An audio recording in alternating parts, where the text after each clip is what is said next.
Okay, so obviously you guys realized that there was a non-breathing, but circulation was present. So it was an artificial respiration type of scenario. They were in a respiratory arrest. You didn't have to do this. They were in respiratory arrest, so you had to do respiratory breathing.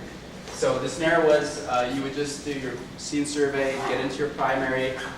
They weren't breathing, which means you need to figure out why they're not breathing. So at some point you had to roll them. They had to do supine. One group actually did a quick head to toe, like a quick bleed and squeeze to make sure there wasn't anything else there because they had a couple assistants there. Now if you're by yourself, don't even worry about a bleed and squeeze. Just roll them because there's no way you can stabilize a pelvic fracture if you find one. So quick bleed and squeeze, put them on their back, and then start off with your A's, B's, and C's. Your breaths went in. At that point, you could have put in an OPA. Okay, so you should have tried 2 breaths to make sure it wasn't choking. Okay, because if they're choking, then you go into airway obstruction management. If the breaths go in on the first or second try, then stick in an OPA and then check circulation. Circulation should have been present.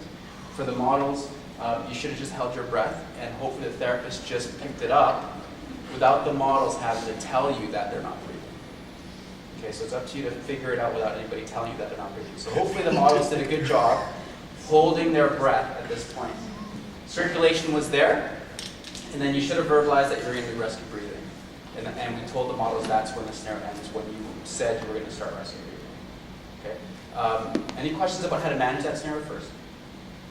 Okay, so we took that way back to like EMR, your basic first aid CPR stuff. So supine, obviously, over sideline. Sorry? You have to know those. You have to, because you can't do any of this stuff side on. Okay. The reason why I like throwing these in every so often is because I think we just get hammered into this process and doing the whole thing. And a lot of times people just skip over this thinking it's just going to be there. Okay? But again, the whole point is treat what you find that's in front of you. Okay, don't go into this tunnel vision. We've been talking about abdomen, thorax, and pelvis, and sometimes I think people are like this so much that they just assume nothing else can be wrong. But I think this was a good point, and we were running out of time too, but this was a good way to just go back to treat what's in front of you. Okay? Now obviously we'll do some more scenarios with thorax and abdomen, pelvis, head, face, and neck. But every so often we might throw in one of those, so just be prepared. Okay? Any questions about the stuff we looked at? Is there a difference between rescue breathing and just like a flow posture? What do you, like NRB, like using an NRB? Yeah. What do they have to be doing with an NRB? Breathing. They have to be breathing on their own. If it's too low or too fast, you BVM. And BVM is the same as artificial respiration with the device. Okay.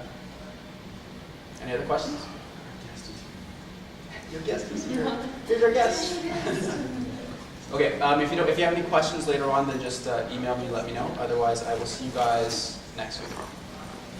Very good. I'm not going to be here next week. Okay. We're going to